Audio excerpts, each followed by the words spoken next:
Está bien. Buenas noches, Antonio. Muy buenas noches. Bienvenido una vez más. Para mí es un placer tenerte de nuevo y además tuvimos una experiencia fresquita que me motiva más en el fondo a tener este conversatorio. Para darles el contexto, con Antonio habíamos estado en contacto después de haberlo entrevistado y de forma previa en donde yo le pedí conocer las terapias que hace para poder preguntarle con mayor conocimiento y propiedad en la conversación que tuvimos no sé, algunos meses atrás. Y producto de esa oportunidad hablamos de que él también hacía regresiones. En mi caso particular, esta es la tercera regresión que me hago. La primera vez, la verdad que la experiencia no me marcó mayormente. La segunda vez fue una regresión colectiva y la verdad que fue una experiencia muy potente. Y la tercera vez fue con Antonio, que la verdad que también fue una experiencia bien profunda. He vivido cosas bastante similares también en otro tipo de prácticas, pero no propiamente tal como regresión.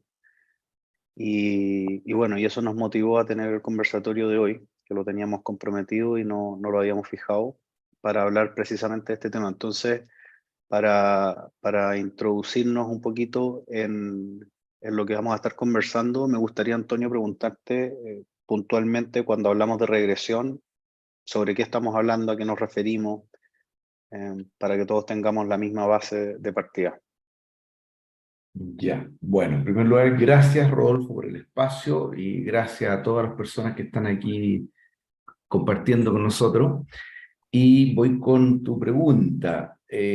Mira, a ver, quizá a lo mejor sería, antes de hablar de regresión, sería importante explicar un poquitito qué es la hipnosis, porque hay tantos mitos, tanta información, digamos, que no corresponde. A ver, en primer lugar, ¿qué es la hipnosis? La hipnosis es un estado normal de conciencia, alterado, pero a través del cual nosotros pasamos al menos 2 momentos al día por estos estados, que se llaman los estados hipnopómpicos e hipnagógicos. Es decir, justo antes de dormir y también justo antes de despertar.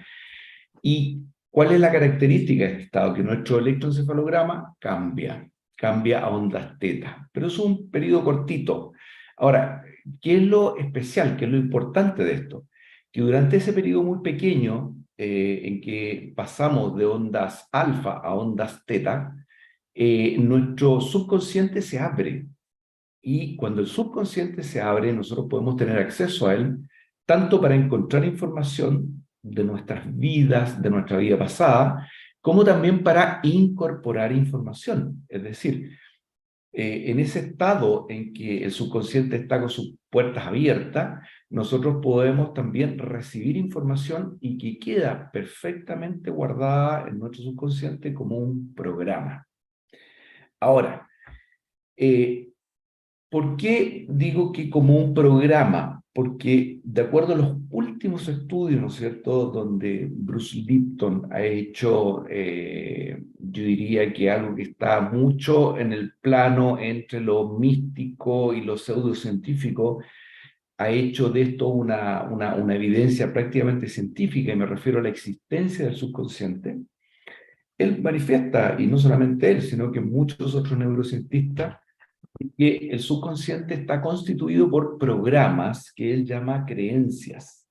Y por lo tanto, el subconsciente es programable y también es abordable en el sentido de que podemos encontrar información ahí.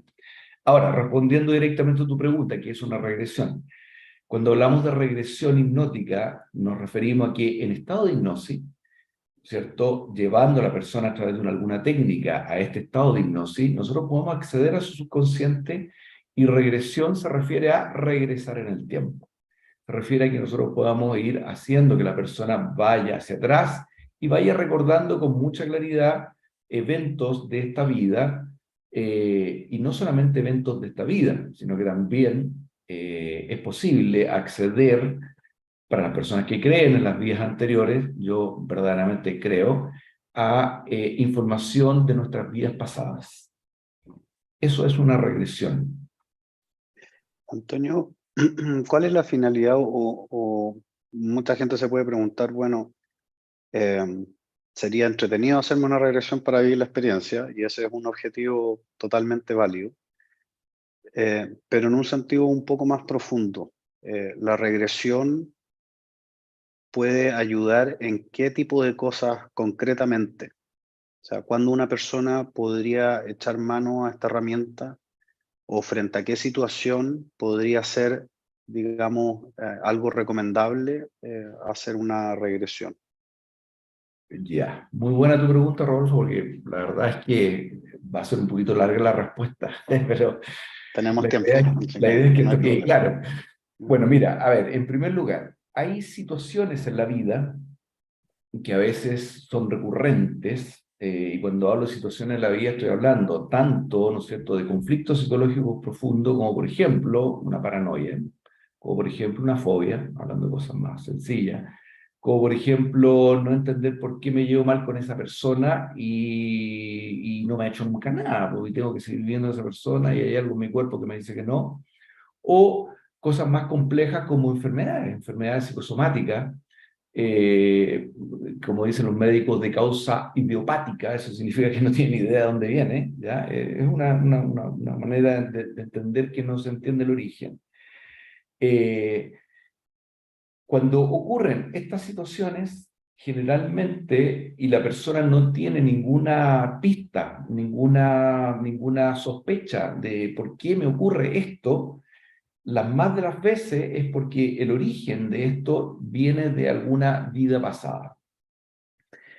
Pero no solamente la regresión sirve para abordar problemas de vida pasada, de vidas pasadas, que ya voy a explicar un poquitito más, sino que también permite, a ver, voy a explicarlo bien completo. Primero que nada, el subconsciente, necesito referirme al subconsciente para poder explicarles bien esto. El subconsciente es un verdadero administrador de programas. No es inteligente, eso es importante que quede súper claro, es decir, el subconsciente no es inteligente, pero el subconsciente maneja una cantidad de energía y de información sorprendente. Nuevamente me hago referencia a Bruce Lipton porque, bueno, soy un gran seguidor de él, ¿no es cierto? Y él de alguna manera ha puesto ciencia a todas estas cosas. Bueno, él en su libro, La biología y la creencia, hace referencia a que el subconsciente procesa aproximadamente 40 millones de bytes de información por segundo, versus nuestra mente consciente, que es lo que estamos haciendo en este minuto todos, ¿no es cierto? Prestando atención, estando concentrados. Con suerte manejamos 40 bytes de información por segundo. ¿Qué significa eso? Que el poder que tiene el subconsciente de influir en nosotros es 40 millones de veces más potente que nuestra intención, que nuestra fuerza de voluntad, que nuestras ganas de cambiar, que nuestros deseos de superar un problema, etcétera, etcétera, etcétera. Entonces, claro, podemos nosotros recurrir a muchas maneras, muchas técnicas, pero de pronto nos pasa que nos vemos sobrepasados. Entonces, bajo estas circunstancias es cuando yo considero altamente importante tener la posibilidad de acceder a lo que está guardado en el subconsciente. Ahora, ¿por qué el subconsciente podría enfermarnos? O el subconsciente podría hacernos triunfar. Todo depende de las creencias que nosotros tengamos, los programas. ¿Y qué ocurre con esto? A ver, el subconsciente, entre las labores fundamentales que tiene, una es que controla el sistema parasimpático, es decir, el subconsciente está a cargo de todos los procesos autonómicos que tenemos en el organismo. O sea, no se nos olvida respirar porque el subconsciente se encarga de eso, no se nos olvida generar insulina cuando nos vamos a pegar un atracón de dulce porque el subconsciente se encarga de eso. No se nos olvida, ¿no es cierto?, tener miedo cuando nos encontramos en una situación peligrosa, porque todo eso lo hace el subconsciente. Y por eso administra 40 millones de bytes de información. Pero además, el subconsciente nos protege. Es decir, cuando nosotros nos vemos enfrentados a una situación que es considerada peligrosa, el subconsciente trata de protegernos, sobre todo cuando somos pequeños. ¿Y cómo lo hace él? A través de mecanismos de defensa, que son varios. Pero el más importante que tiene que ver con relación con tu pregunta, Rodolfo, es el mecanismo de defensa de la represión. ¿En qué consiste esto? Por ejemplo, a ver, a mí me ha tocado ver muchísimos casos de abusos sexuales. En algún momento de mi vida trabajé en el CABAS, el Centro de Atención de Víctimas de Atentados Sexuales, en la Policía de Investigaciones, y la manera mejor de poder, digamos, ayudar a estos niños, bueno, no solamente niños, personas que han sido víctimas de abusos sexuales, es con esta técnica. ¿Por qué? Porque el subconsciente, cuando un niño es abusado, es tocado, bueno, lo que sea, generalmente el niño no tiene los recursos en términos de madurez, en términos intelectuales, en términos de conocimiento, es decir, no tiene ningún recurso. Entonces el niño frente a esta situación queda paralizado, angustiado, sin entender muchas veces de qué se trata todo esto. Y cuando el subconsciente percibe esta situación, el subconsciente percibe de que el niño no tiene los recursos para poder administrar esta experiencia, entonces, ¿qué es lo que hace él? La reprime. ¿Cómo lo hace? La envuelve, voy a hacer una analogía, ¿no es cierto?, como con un globo, y la sumerge, la esconde, para que para el niño salga de su campo de conciencia. Ahora, dependiendo de los recursos subconscientes y de otras variables, este recuerdo puede quedar completamente olvidado 100%. Es decir, la persona puede llegar a los 60 años y no tener idea de que eso ocurrió. Puede quedar parcialmente olvidado, es decir, hay recuerdos que pueden aparecer en sueños, pueden aparecer, ¿no es cierto?, en sensaciones extrañas, o simplemente ideas. Oye, yo no sé por qué tengo la idea de que alguna vez cuando chico algo me pasó. Y una idea, ¿ya? Bueno, cuando eso ocurre, porque el subconsciente guardó prácticamente todo, pero no todo. Y otras veces el subconsciente no es capaz, guarda partes y las personas tienen conciencia de que algo les pasó, pero recuerdan fragmentos, así como flash, como pedacitos, ¿ya? Entonces, volviendo a tu pregunta, ¿por qué sería importante poder utilizar esta técnica? Ocupemos este mismo caso como ejemplo. Si un niño es abusado, ¿no es cierto?, es muy probable que guarde por muchos años la experiencia y el subconsciente, esto es súper importante, esto que voy a decir, prácticamente en todas las enfermedades de carácter psicosomático y las enfermedades que no son consideradas de origen psicosomático, como en trastornos emocionales, tantos trastornos emocionales que hoy día la psiquiatría les pone un nombre, ¿no es cierto? Bipolar, trastorno límite de personalidad, etc. Hay montones de etiquetas. Prácticamente en todos estos casos existe en el fondo algo que ocurrió en algún momento de la vida o de otra vida y que está guardado en el subconsciente. Y el subconsciente, cuando empieza a enviar información como trastornos psicosomáticos, conflictos de angustia, depresiones, obsesiones, y todas las cosas que conocemos dentro, ¿no es cierto?, de la caracterología de los trastornos psicológicos, es porque el subconsciente necesita soltar esa energía. Así de simple. Quiero ser súper claro con esto. El subconsciente llega un momento en que se agota, ya no tiene energía para poder seguir guardando tantos globitos de aire, porque estos globitos de aire o estas experiencias reprimidas siempre quieren salir a la superficie, por eso hice el parangón con un globo de aire en una piscina de agua. Entonces llega un momento en que vamos cumpliendo años, nos van pasando cosas, o vivimos experiencias mundiales como la pandemia, como en Chile el estallido social, ¿no es cierto?, que hacen que el subconsciente se debilite aún más. O experiencia, un divorcio, un accidente, una pérdida importante, un duelo, o de pronto una experiencia que a lo mejor podría no ser tan fuerte, pero puede ser la gota de agua que rebalsa las energías que tiene el subconsciente para poder seguir administrando estos problemas reprimidos. Entonces, continúo con la respuesta. La mejor manera de resolver esto es a través de una regresión, a través de una técnica que permita a uno, o sea, que permita a la persona tomar conciencia de eso que está detrás del problema. A ver, ahora la pregunta que podría seguir, ¿no es cierto? Bueno, ahí, ¿por qué las personas al hacerse una regresión o al ver algo que no sabían se mejoran? ¿Por qué? O sea, ¿cuál es la relación ahí? Bueno, la respuesta es porque el subconsciente, como ya dije antes, se agota teniendo algo guardado. Entonces, cuando el subconsciente tiene la oportunidad de liberarlo, inmediatamente la persona recibe un envión de energía, toda esa energía que el subconsciente estaba ocupando en tener el problema guardado.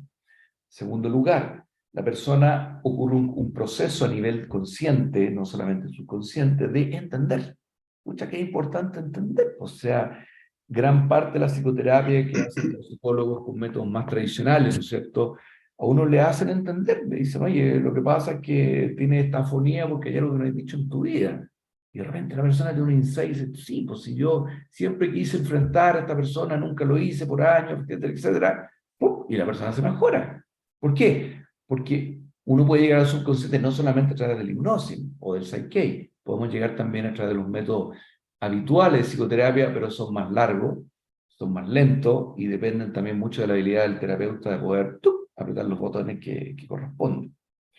Así que bueno, esa es la importancia. Ahora, permíteme hacer otro alcance, ya que estamos en esto, pensando un poco en la psicoterapia, en lo que puede, por qué el subconsciente mejora.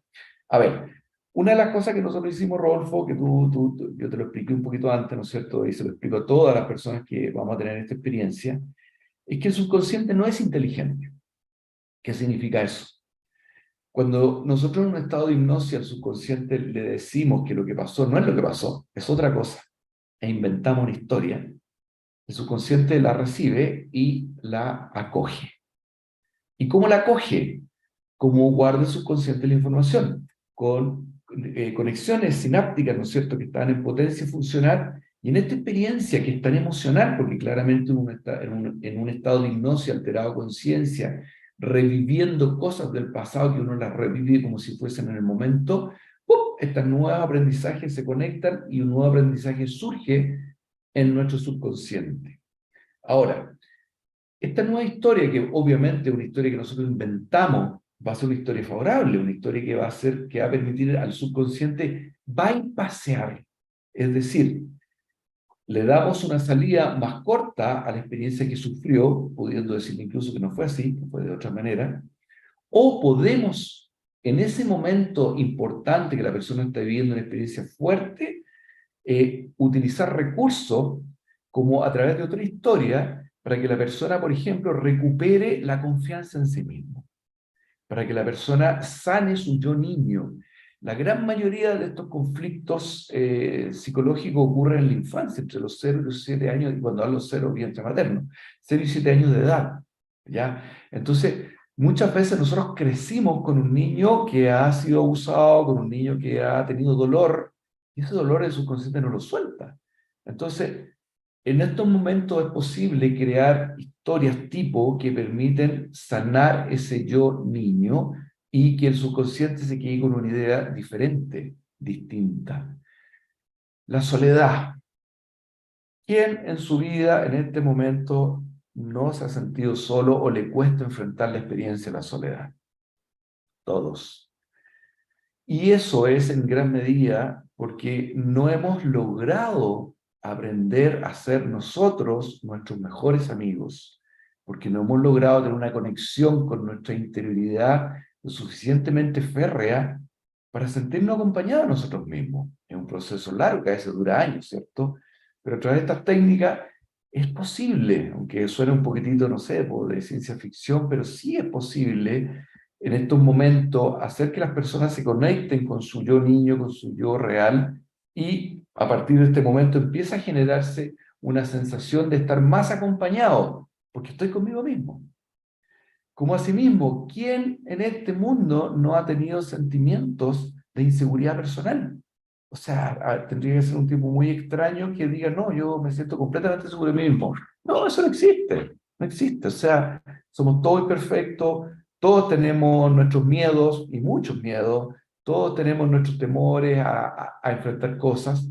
Entonces, a través de esta técnica de hipnosis, es posible también ayudarnos a confiar en que hay un yo superior, ¿no es cierto? Un yo que está un poco más adelante en nuestro tiempo y que de alguna manera nos informa. Y eso es real, ocurre. Nosotros tenemos a veces sueños premonitorios, tenemos intuiciones, tenemos, a veces nos llega información que no sabemos de dónde, a veces hemos estudiado algo, pero nos damos cuenta que sabemos más.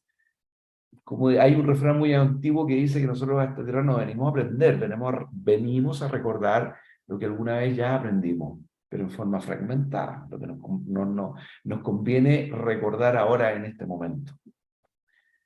Así que eso es la respuesta a tu pregunta, Rodolfo. Antonio, me surgió una pregunta escuchándote. Tú como terapeuta, cuando relatas una historia que no es efectiva o que no es la experiencia que la persona está vivenciando a través de la regresión, ¿qué parámetros utilizas para determinar si esa historia es adecuada para la persona o no? ¿Por qué te lo pregunto? Estoy pensando que en un sentido profundo se supone que todos vivenciamos distintas experiencias y que esas experiencias son necesarias, no son casuales, para poder crecer y experimentar o hacernos de herramientas que de otra forma no desarrollaríamos. Entonces, ¿cuál es el nivel de intervención que puedes tener tú como terapeuta? Sanar, por ejemplo, una experiencia en el inconsciente sin pasar a llevar quizá la necesidad de que esa experiencia efectivamente surta el efecto necesario para gatillar que la persona se haga de esas herramientas y que esa experiencia cumpla con la finalidad que tuvo, por dolorosa que sea. Excelente pregunta, Rodolfo. Muy, muy buenísima pregunta, porque claro, aquí nosotros empezamos a rozarnos con temas como el libre albedrío.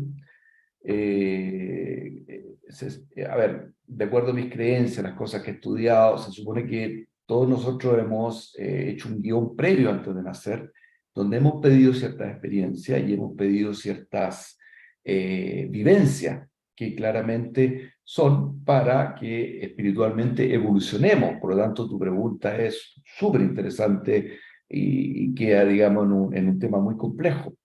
A ver, la respuesta es la siguiente. Generalmente cuando las personas te piden la experiencia de regresión o llegan, nada es casualidad, es porque de una u otra manera a lo mejor la vida ha ofrecido oportunidad para que esas personas logren liberar algo y no lo han podido liberar. Y muchas veces tiene que ver con sufrimiento profundo, muchas veces tiene que ver con enfermedades psicosomáticas, donde la persona de verdad y de corazón quiere resolver. Y aquí está el tema del libre albedrío, o sea, es decir, nosotros podríamos venir con un programa previo, pero en esta tierra donde estamos viviendo, en esta dimensión, lo que vale es el libre albedrío.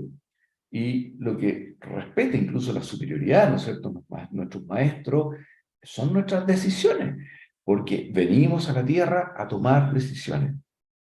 Y en la medida que tomamos decisiones, como dice Paulo Coelho, el universo confabula y empiezan a aparecer las casualidades, los encuentros y todo aquello que nos encamina en rumbo de la decisión que tomamos. Por lo tanto, cuando una persona llega a esta situación de hipnosis, primero que nada, ha decidido querer resolver un problema que no puede manejar. Por lo tanto, partimos de esa base. Segundo, durante el camino, no sé si te fijaste, pero igual tú estás en un estado de hipnosis, yo voy preguntando, voy pidiendo permiso, o sea, hay un momento en que yo a la persona le digo, oye, yo te puedo guiar a cruzar el umbral de tu subconsciente, ¿tú estás de acuerdo con esto? Sí, me dicen, y si me dicen que no, no, pues hasta ahí no me ha ido la experiencia, ¿ya? Por lo tanto, todo lo que va ocurriendo en este proceso es con la venia de la persona que lo está experimentando. Esto lo he aprendido con los años. Yo antes, cuando uno es más joven, no, pues le echa para adelante nomás. Pero con los años me he dado cuenta de lo importante que es el respeto, de no creerse uno superior, digamos, sino que ir atendiendo lo que la persona te está pidiendo y atendiendo lo que la persona te pide ayudar y resolver. Incluso, en el momento de cambiar la historia, yo pido permiso a la persona, le digo, ¿tú quieres cambiar esta historia? Me dicen que sí. Y antes de la hipnosis yo les digo siempre, mira, si del fondo de tu corazón, del fondo de tu corazón, tú me dices, no sé qué, no quiero cambiar esta historia, la quiero dejar así, tú me lo dices. Y no se cambia la historia. Porque por algo está pasando lo que está pasando. O sea, la persona está conectadísima, más que yo. ¿Ya? Entonces, yo he ido con el tiempo desarrollando como facetas, instancias que de alguna manera me permiten a mí ser cauteloso y no pasar a llevar el libre albedrío de la persona y de alguna manera, de esa forma yo cautelo, ¿no es cierto?, no darme las de Dios, sino que simplemente ir atendiendo a lo que la persona me pide que yo haga.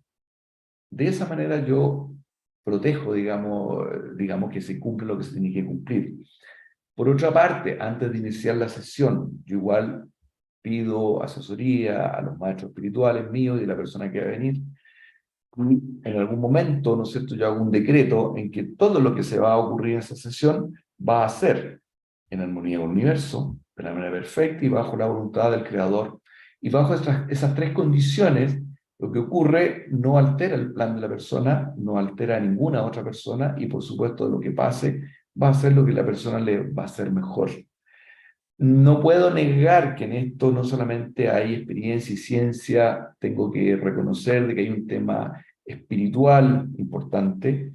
Quizá al principio cuando era más joven me regía mucho más digamos, por el método, pero hoy por hoy ya no puedo yo, ojos ciegos, digamos, que hay inteligencias superiores que están alrededor de la vida de todos nosotros y yo me meto un poco en ese carrito.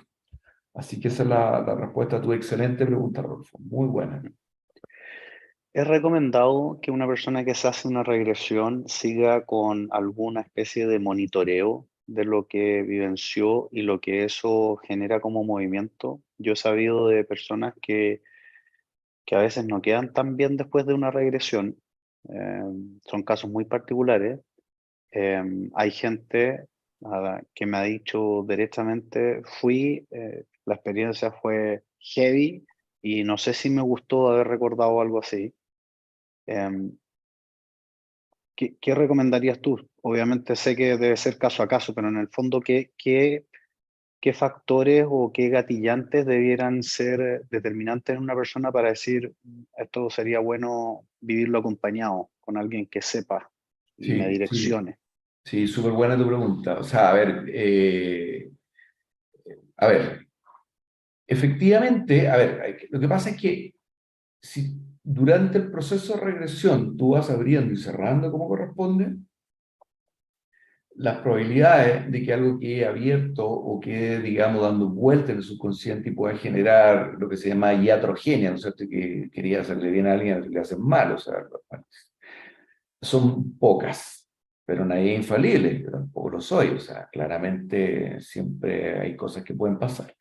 Por lo tanto, la respuesta a tu pregunta es que sí, siempre es bueno, ¿no es cierto?, después de una sesión de regresión, tener un encuentro, ¿no es cierto?, evaluar qué es lo que ha pasado, preguntarle a la persona cómo se ha sentido. Generalmente hay síntomas, o sea, hay personas que se van y que han ido mucho rato, así, yo les digo, oye, tómate un café, tratan de manejar el tiro.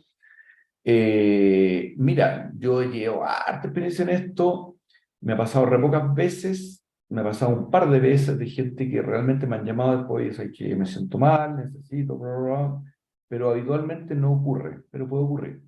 Ahora, la manera de trabajo que yo tengo, ¿no es cierto?, es que desde que aparece el Psyche, a ver, para mí la regresión es la primera instancia donde nosotros permitimos al subconsciente que libere lo que tiene que liberar, por lo tanto le vuelve energía a la persona, se siente inmediatamente distinta y casi siempre mejor, y también les cambia un poco digamos, la visión del motivo de consulta.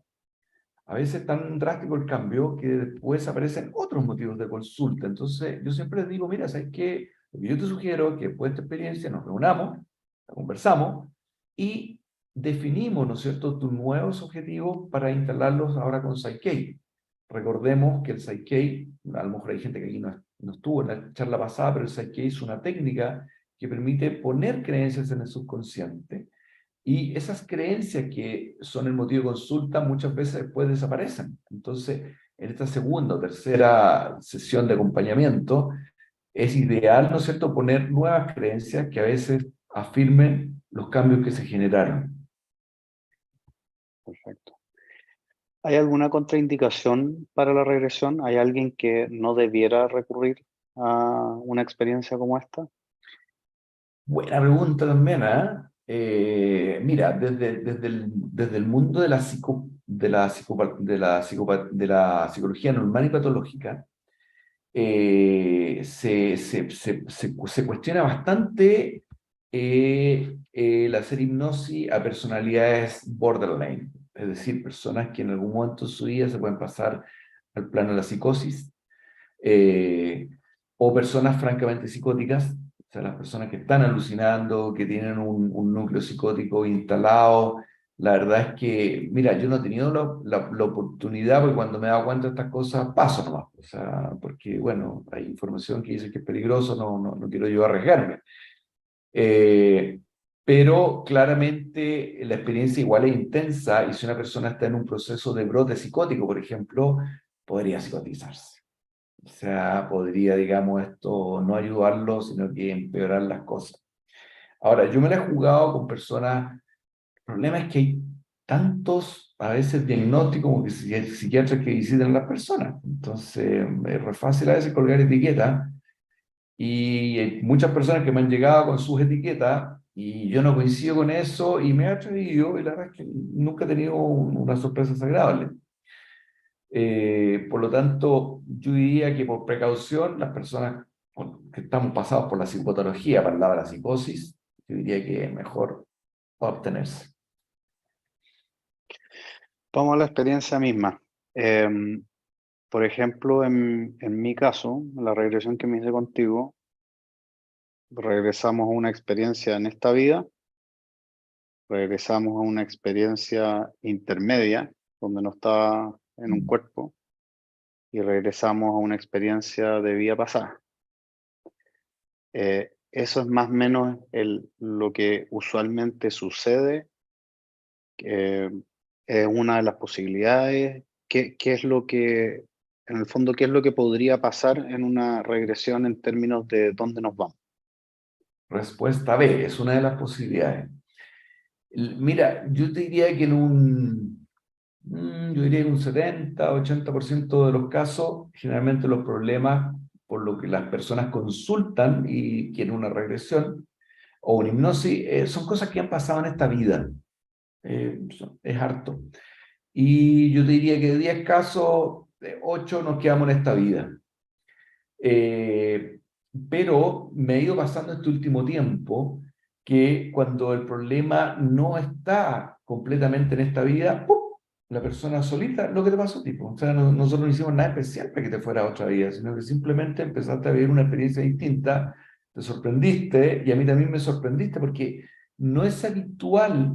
De hecho, creo que es la primera vez que me pasa que alguien se vaya a este estado espiritual, es decir, la reunión con los maestros que se describen en toda la literatura, ¿no es cierto?, de los que describen sobre el tema de las regresiones hipnóticas. Tú te fuiste directo ahí y estabas ahí en estado espiritual, pero eso no es habitual, ¿ya? La verdad creo que no me haya pasado. Pero sí, me ha pasado muchas veces que las personas se saltan otra vida y las noto confundidas, se quedan callados, qué sé yo, y uno en esta experiencia está muy atento a las señales del cuerpo, sobre todo a los ojos, a los MOR, movimientos rápidos oculares, que te van reflejando la actividad, digamos, más interna. Entonces yo empiezo a preguntar, porque me doy cuenta que está pasando algo raro, y tengo preguntas tipo, mira tus zapatos, y ahí se sorprende, uy, tengo zapatos de hombre y de mujer, o ando pepelado, o estoy pisando la tierra. Entonces ahí empiezan como a tomar conciencia de que otra experiencia y de ahí se lanza, digamos, a la nueva vida. Ahora, respuesta a una pregunta que me hiciste al principio que no la respondí, que es por qué una regresión y en algún momento tú propones, digamos, como vivir la experiencia, tú dijiste absolutamente válido. A ver, yo creo que las personas que están un poco, yo diría que guiadas a un proceso de desarrollo espiritual, que están en un proceso de expansión de conciencia, y sobre todo al principio, que les tinca pero que no están muy seguros, muchas veces el vivir una experiencia de regresión hipnótica es potente, o sea, les mueve el piso. Realmente, en algunos casos he visto personas que dicen, Dios mío, o sea, y quedan muy, digamos, afectados, pero no negativamente, sino que sorprendidos. Porque igual la experiencia, si bien es cierto no estar viendo una película, pero las personas que viven la regresión en el fondo de su corazón saben que algo de eso es verdad, ¿no? Que es una cosa adentro profunda que uno dice, chuta, esta cuestión, ¿qué es lo que fue? Entonces, yo diría que vivir una experiencia de regresión a vidas pasadas por vivir la experiencia no es negativo. Yo diría que es una experiencia que expande más la conciencia. Expande más la conciencia. En el proceso de la regresión, tú vas llevando a la persona a un estado hipnótico, pero por lo menos lo que yo vivencié, es muy extraño que estás posicionado en eso que estás viviendo, pero estás muy consciente. No es Mm. que, sin perjuicio de que cuando terminamos la sesión, tú me dijiste muchas cosas que yo no recordaba, pero sí, en ningún momento yo podría decir que estaba inconsciente o que tú podrías haber hablado algo que en el fondo yo no estuviera escuchando, etcétera. ¿Qué explicación tiene eso desde el punto de vista científico? ¿Cuál es la explicación de que uno pueda estar en ese estado? De hecho, recuerdo que incluso empezaron a taladrear en una oficina contigua y no Sí. fue motivo de ninguna dispersión en la experiencia. Y taladraban fuerte. A mí me pasó lo mismo cuando yo estuve en tu lugar, digamos, me pasó lo mismo, estaban arriba, tan, sí, igual. Ya, otra buena pregunta, Rodolfo. Ya, mira, te respondo. A ver, déjame explicar un poquitito más. Lo que pasa es que al principio yo dije que había muchos conceptos erróneos de la hipnosis, y cuando uno escucha hablar de hipnosis, lo que primero piensa, ¿no es cierto?, son en estas exhibiciones, ¿no es cierto?, donde hipnotistas famosos, ¿no es cierto?, yo no quiero quitarle valor a ellos porque efectivamente hacen hipnosis, pero hay hipnosis e hipnosis. Por ejemplo, Tony Campos, o la gente de nuestra generación a lo mejor lo conoce, ¿no es cierto?, pero hay muchos hipnotistas famosos que reúnen público, ¿no es cierto?, y hacen su show. Bueno, generalmente ellos lo que usan es la hipnosis clásica. La hipnosis clásica, que es la que dio a conocer Freud en su tiempo, ¿no es cierto?, y él se alegaba porque él se consideraba un mal hipnotizador, a lo mejor porque no sabía de que no todas las personas son susceptibles de entrar en este trance con hipnosis clásica, se caracteriza justamente porque lo que las personas en general creen que es la hipnosis. En general las personas creen que la hipnosis es entrar en un estado de somnolencia y de repente ¡pum!, desconectarse y seguir hablando sin conciencia, seguir contando cosas que le están pasando sin tener conciencia de lo que están hablando, y después el hipnotizador, ¿no es cierto?, les relata todo lo que pasó y las personas se sorprenden y no tienen idea incluso, no solo de lo que dijeron, podrían hacer cosas. El típico, que no es cierto, que saben los shows, que le pasan una cebolla y le dicen, cómete esta rica manzana, y la persona disfruta la cebolla creyendo que es manzana. Bueno, esas cosas sí existen, es verdad. Ya, es verdad, es parte de lo que nosotros hemos visto en los shows. Pero, ¿cuál es el tema ahí? El tema es que, como ya dije antes, más o menos entre el 40 y el 45% de las personas tienen la condición de entrar en ese trance especial. Mucha gente no entra nomás, así de simple. Otras por ansiedad, etcétera, etcétera, ¿ya? Pero lo más importante de esto es que el subconsciente, para uno conectarse con el subconsciente, no necesita un trance profundo. No es así, ¿ya? Eso también es un mito que se ha ido guardando durante muchos años. No es así. Basta con que entre uno en un trance medio, pero real, para poder conectarse con el subconsciente. Ahora, generalmente cuando yo hago hipnosis, busco el trance medio, y si las personas se me van a un trance profundo, yo lo saco. ¿Por qué? Porque en la experiencia de hipnosis hay una interacción permanente. Yo hago preguntas, pido permiso. De hecho, antes de empezar la sesión hay personas que tienen miedo, que tienen temor, y oye, le digo, oye, tú vas a estar todo el rato consciente, si en algún momento, no sé, pues te dan ganas de necesidad de ir al baño, tú me dices, te paras y va, decimos dos o tres cosas y vuelve al estado en que estabas antes. Es decir, la persona está en un nivel alto de conciencia. Ahora, respondiendo a tu pregunta, ¿cómo funciona esto desde el punto de vista de la ciencia? El respaldo científico hay detrás de esto. Bueno, esta es la respuesta. Mira, el trance hipnótico se consigue cuando la persona va bajando su nivel de tensión muscular y va entrando en un nivel de relajación más profundo, más profundo, más profundo, más profundo, más profundo, hasta el punto en que de pronto ya casi no siente en el cuerpo.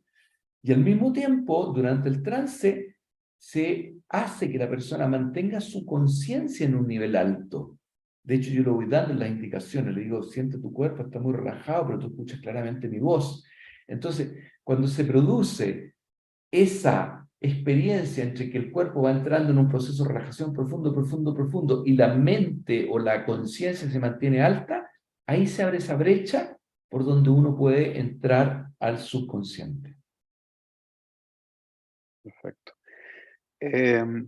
Están preguntando si es necesaria la hipnosis para entrar en un proceso de regresión.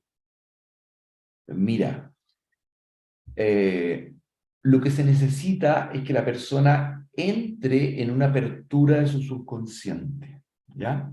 Por lo tanto, el método más habitual de los terapeutas, digamos, más apegado a la línea científica, psicólogos, psiquiatras, dentistas, y muchos dentistas que trabajan en esto también, ¿no es cierto? Usamos la hipnosis como el método más convencional. Pero la realidad es que hay muchas maneras donde el subconsciente aflora, se abre, y las personas eventualmente podrían experimentar o chispazos de vidas pasadas, o a lo mejor con claridad, ¿no es cierto?, un episodio de una vida pasada. No es exclusividad de la hipnosis la forma en que uno podría acceder a estos recuerdos. Ahora por ahí preguntaron la diferencia entre hipnosis y registros achásicos. A ver, lo que pasa es que cuando entramos a hablar de registros achásicos, estamos hablando, ¿no es cierto?, ya desde una postura de la espiritualidad. Yo creo en eso, no lo estoy negando. Y en el fondo lo que uno hace a través de la hipnosis es consultar los registros achásicos. Lo que pasa es que hay otras personas que no sé cómo lo hacen, no conozco el método, que acceden a los registros achásicos. Entiendo que hay gente que tiene ciertas habilidades, así como tú tienes la habilidad de canalizar, probablemente hay gente que a lo mejor tiene la habilidad de poder acceder a estos registros achásicos, a lo mejor sin tener que hipnotizar a la persona. Pues, o sea, yo creo que es, no es que pueda hacer, o sea, es. Por lo tanto, la respuesta a la pregunta es que la hipnosis es el método que utilizamos los terapeutas, los profesionales más ligados al mundo, digamos, del quehacer más terapéutico universitario, voy a llamarlo de alguna manera, pero hay otras maneras, no es la única. Antonio, ¿es factible tener una regresión espontánea? Y no sé, en el auto y irse, digamos, a una vida pasada. No es habitual, no es habitual. No sé, manejando en el auto podría ser. Lo que pasa es que cuando uno va, por ejemplo, un viaje largo en carretera, el subconsciente maneja, literal, ya están instalados todos los procesos, ¿no es cierto? Y muchas veces uno empieza a bajar la guardia con el nivel de conciencia y entra rápidamente a nivel beta, que es lo que estamos tú y yo ahora, a alfa. Alfa es un estado de relajación bastante más profundo, donde se siente placer, hedonismo, qué sé yo, se disfruta. Y de alfa nos vamos, eventualmente alguien podría pasar a teta, que es el nivel de trance hipnótico, ¿ya? No digo que no se pueda, pero en teoría podría pasar. No he sabido de gente que le ocurra, digamos específicamente como tú dices, manejando, pero sí hay gente que mientras están soñando, tienen experiencia de días pasadas, o también hay personas que, a ver, hay un periodo de la vida, antes de los 5 años, de hecho hay un médico, es un doctor en medicina y además es bioquímico, se llama Ian Stephenson. Después sí que te lo mando bien el nombre. Esta historia es súper interesante. Bueno, Ian Stephenson, él decidió probar científicamente que la reencarnación existe. Y decidió hacerlo no con hipnosis, porque ya había mucha información con hipnosis. Entonces él dice, yo voy a probar científicamente que esto es verdad. Lo logra. ¿Cómo lo logra? A ver, es sabido que los niños entre los 4 y los 6 años, algo pasa, a lo mejor en su proceso del subconsciente, que muchos de ellos tienen eh, acceso espontáneo a vidas pasadas, contestando lo que tú me preguntas. Pero yo sé que eso ocurre en niños, 5 años, 6 años. Hay muchísimos casos de niños que están conversando con sus padres y le dicen, no, sabes que la verdad, mamá, es que yo tuve una vida antes, yo tengo una señora, tengo hijos, pero me tuve que ir antes. Y empiezan a contar la historia con total conciencia, ¿ya? Entonces hay muchos padres que consultan asustados creyendo que sus hijos están locos, que están embrujados, que se le ha metido un espíritu, anda a saber, o sea, las explicaciones son muchas. Pero el hecho concreto es que hay cientos de miles de casos en el mundo donde niños en ese periodo de edad recuerdan vidas pasadas. Entonces, ¿qué es lo que hizo Ian Stephenson? Se gastó todo el aporte que le hizo la universidad, ¿no es cierto?, que respaldó su estudio en ese minuto, y él viajó a distintas partes del mundo donde sabía que había algún niño que había tenido esta experiencia, y él iba, lo entrevistaba, hablaba con los padres y reunía información. Cuando lograba reunir información que era contrastable, es decir, ya sea a través del libro o viajando, porque este tema de la reencarnación es extraño, ¿ah? No es estrictamente cronológico. De hecho, hay personas que están viviendo hasta 3 vidas al mismo tiempo, están en canales distintos nomás. Entonces, no es estrictamente cronológico el tema de la reencarnación. Entonces, Ian Stephenson encontró casos de personas que sus mujeres están vivas, sus parientes, sus hermanas, y él viajaba. Bueno, los estudios de Ian Stephenson duraron 40 años. ¿Ya? Y él gastó sus recursos, los recursos de la universidad, los recursos de gente que lo apoyaba, y para poder terminar su estudio, un millonario le puso el dinero, ¿no es cierto?, y él terminó su estudio, y él logró estudiar 1000 casos, logró entrevistar a 1000 casos de niños que eran accesibles de ver qué es lo que había pasado, y de esos 1000 casos se rescata 200, donde la evidencia es prácticamente empírica. Es decir, él llegó a conversar, ¿no es cierto?, con el niño y con su esposa de otra vida, donde la esposa y el niño se encuentran en una pieza, y la esposa llorando le dice: en el cuerpo de ese niñito está mi esposo, porque me contó cosas de la intimidad que no hay nadie en el mundo que podría saberla más que él y yo. Y así hay 200 casos. Entonces, hay evidencia científica, y respondiendo a tu pregunta, o sea, está claro de que hay personas que tienen la posibilidad, niños que vivían vidas pasadas, y lo que a mí me ha tocado muchas veces, que hay gente que me ha dicho: oye, he tenido sueños recurrentes, y me cuentan un sueño, y el sueño buscamos a través de hipnosis, y claro, el sueño tenía que ver con cosas de vidas pasadas. Como por ejemplo, una vez me tocó un chiquillo, bueno, a ver, sí, una vez me tocó un caso, un cabro joven, 22 años, que él tenía, ¿no es cierto?, una experiencia prácticamente psicótica de una alucinación, y le habían ya diagnosticado todo tipo de cosas, y llega donde mí, y yo le digo: pucha viejo, perdóname, pero no te veo loco. O sea, hay autocrítica, hay ubicación temporal, hay tanto todo, digamos, como para decir: no, este gallo no está loco. Entonces, ¿qué es lo que hicimos? Lo hipnotizamos. ¿Y qué es lo que pasó? Esto es súper importante, esto que les voy a contar, porque fue una de las cosas que probó Ian Stephenson.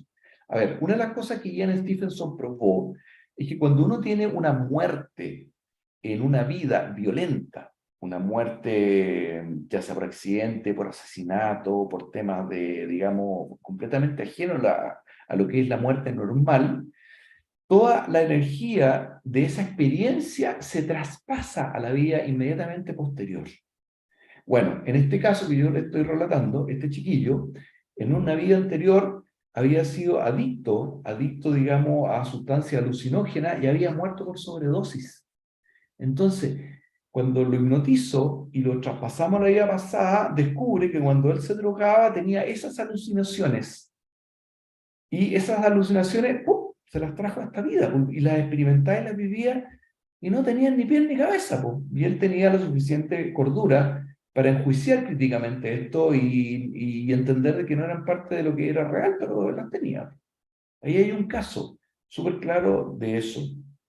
Otro paciente que me tocó atender, este caso también es muy interesante, y puede a muchas personas a lo mejor hacerle sentido. Fue un paciente de 60 años que me llegó a la consulta, tipo culto, educado, profesional, exitoso, tenía todo. Y él me confiesa que durante toda su vida había sentido miedo. Y me dice: bueno, muchas cosas me apretaban la guata, y tenía que hacer algo, y me apretaba, y tenía susto, pero no, eso me impidió lograr hacer mi vida, y me dio bien, etcétera, pero ya estoy cansado de tener miedo. No quiero vivir con miedo, me dice, no puedo entender, y los remedios no me lo quitan, y siempre tengo miedo. Vamos con hipnosis, hipnotizamos, ¿no es cierto? Y resulta que rápidamente, aquí pasó lo mismo que tú, estábamos en una vida normal, ¡pap!, y se fue solito a una vida pasada, y de repente me dice: estoy en una trinchera, me dice, veo tierra a mi alrededor, hay olores horrorosos. Oh, estoy con un uniforme, dice, porque se iba sorprendiendo, me iba mirando, se iba sorprendiendo. Tengo un uniforme, me dice, ay, compañeros míos muertos, hay ratas comiéndose los cadáveres. Ay, yo no sé cuánto tiempo acá, tengo miedo, tengo susto, tengo hambre, tengo frío. Llevaba mucho tiempo en una trinchera. Y por lo que cuenta él en su relato, es que la experiencia era tan terrible porque él y todos sus compañeros sabían en la trinchera que habían dos posibilidades, o los mataban o los capturaban, porque no iban a poder escapar, lo habían rodeado. Y ya mucho tiempo resistiendo, ¿ya? Bueno, el tema es que de ahí ¡pum!, se salta rápidamente a otra etapa, porque a veces pasa así en las regresiones que ¡pum!, van cambiando rápidamente de escena, una etapa en que estaba preso, estaba recluido, lo habían capturado, y lo iban a fusilar. Entonces él me dice, oh, me dice, me van a fusilar. Y estaba en el paredón de fusilamiento. Y dice, en ese momento en mi vida he experimentado lo que estoy experimentando y contaba que se relajó el esfínteres, vómito. Dice que el miedo era una cuestión ya, pero ¡pah! Y murió con ese miedo. Y ese miedo fue el que se trajo a esta vida. No con la misma intensidad, pero era un miedo presente, permanente en todas sus células, en todo su cuerpo que quería liberarse. Bueno, se le acabó el miedo. Siguió aprensivo, ya tenía 60 años, tenía camino andado, pero se le pasó ese miedo, esa ansiedad flotante que muchas personas experimentan y que a veces no entienden por qué. Oye, Antonio, ya son las 10:30, se nos pasó volando Sí, la sí, hora, sí, sí. pero no quisiera terminar la conversación sin hacerte una pregunta que tenía presente desde el inicio. También existe la autohipnosis, ¿cierto? Sí. Eh, ¿Hay alguna recomendación de un ejercicio muy simple, práctico y concreto como para poder auto hipnotizarse para algo puntual? O sea, por ejemplo, si alguien va a tener una reunión que le genera tensión y quiere de cierta forma prepararse para esa reunión y autogestionar las emociones que está teniendo o predisponerse a tener una mejor aproximación a esa reunión o pudiera ser cualquier situación de la vida cotidiana. ¿Hay algo que Sí, tú puedas recomendar así bien concreto y sí, simple y que no pero, involucre riesgo? a ver, sí, sí, claro que sí, pero a ver, va a depender un poco de la persona, de su capacidad, ¿no es cierto?, de llegar a ese estado. Yo no podría decir que es una cuestión infalible, ¿ya? Pero sí me atrevo a recomendarlo sin temor. Bueno, como me refería antes, el estado de hipnosis es normal. Nosotros pasamos al menos por dos momentos de hipnosis en nuestra vida, ¿ya?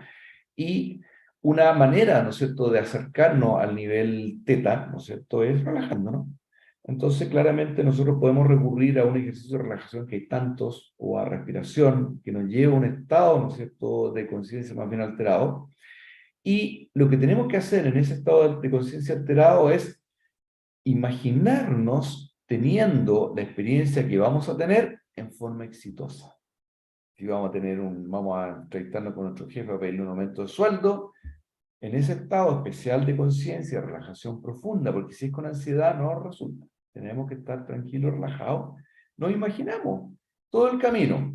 Estamos entrando, golpeamos la puerta, el jefe nos recibe una gran sonrisa, nosotros inmediatamente nos damos cuenta que él está de buen talante, nos sentimos cómodos por exponer nuestra situación, nos mostramos fluidos y al final el jefe dice, por supuesto, te lo mereces y nos da la mano. A eso me refiero. Es decir, tenemos que crear, incluso la situación se puede crear antes de la experiencia, crear la situación de lo que nosotros queremos que ocurra antes de relajarnos y tenerla clarita en nuestra mente. Nos relajamos y la repetimos, y la repetimos, y la repetimos. Los mejores momentos para esta experiencia es justamente antes de quedarnos dormidos o antes de despertarnos. Pero también es posible en cualquier momento escuchar una experiencia de relajación y hacer esto que estoy sugiriendo. Pero además le voy a sugerir otra cosa que tiene que ver con el Psyche, para los que no estuvieron en la charla anterior, y es la posición del cerebro integrado. A ver, cortito con esto terminamos, porque entiendo que estamos en la hora. A ver, el Psyche es una estrategia a través de la cual nosotros podemos acceder al subconsciente y poner en un programa. la forma desde el punto de vista de la biología que se accede al subconsciente es lo que hoy día se está trabajando como el mindfulness, que en definitiva es lograr que tanto el hemisferio derecho del cerebro trabaje al unísono con el hemisferio izquierdo, contemplando la experiencia que queremos aprender. ¿Ya? Una manera súper reducida de explicarlo. Entonces, eso nosotros lo podemos propiciar físicamente, biológicamente, con lo que se llama la posición del cerebro integrado, ¿ya? Que es una de las maneras de generar cambios con el Psyche. ¿Y qué es esto? La primera parte de la posición del cerebro integrado es poner una muñeca sobre la otra, cruzar las manos, entrelazar los dedos y bajar los brazos de manera recta hacia abajo, hasta nuestra cintura. Y otro parecido hacemos con los pies, esto es muy simple, un pie apoyado en el suelo y el otro sobre él, así es fácil, al mismo tiempo que entrelazamos esto. Con la espalda recta, cerramos los ojos y pensamos en aquello que nos está generando angustia, ¿ya? Al hacer eso, ¿qué es lo que ocurre? Recordemos cosas básicas, los pensamientos crean nuestra realidad. Si nosotros pensamos en algo que nos está dando miedo, nos va a dar miedo. Pero como nos va a empezar a dar miedo en esta posición donde lo que nosotros hacemos es engañar al cerebro, porque en la posición del cerebro integrado nosotros hacemos que nuestro cuerpo trate de buscar rápidamente el fenómeno de la propiocepción. La propiocepción es la manera en que nuestro cerebro está permanentemente sabiendo la posición de nuestro cuerpo. Y es fundamental, o si no nos caemos, o erramos, qué sé yo. Entonces, cuando nosotros nos enredamos con la posición del cerebro integrado, perdemos en alguna medida la propiocepción, entonces el lado derecho del cerebro y el lado izquierdo empiezan a trabajar aceleradamente para encontrar la propiocepción. Y si nosotros le metemos con nuestra mente la situación que nos da angustia, pareamos, condicionamiento clásico, psicología, primer año, ¿no es cierto? Pareamos la experiencia de mindfulness, donde nuestro cerebro está trabajando aceleradamente, con la experiencia que nos da susto y nos calmamos. Si la repetimos varias veces, nuestro cerebro aprende y vamos pareando o equiparando la experiencia de ansiedad con la experiencia del cerebro integrado y nos tranquilizamos. Y al cabo de varias repeticiones, la experiencia que antes nos da ansiedad, ahora nos va a mantener tranquilos. Entonces, respondiendo a tu pregunta, se puede hacer la experiencia de la hipnosis, como también la experiencia de la posición del cerebro integrado. Excelente. Lo vamos a probar e integrar. Oye, hay varias personas que están pidiendo tus datos de contacto. Entonces si quieres los compartes en el chat y de todas maneras yo los voy a reenviar al grupo del Todos Somos Uno en Telegram para que quienes te quieran contactar puedan hacerlo. Yo solo quiero terminar este conversatorio, además de agradecerte por tu disposición. Puedo decir a título personal que la experiencia que tuve el día miércoles fue muy profunda. Me movió mucho. De hecho, he estado bien para adentro.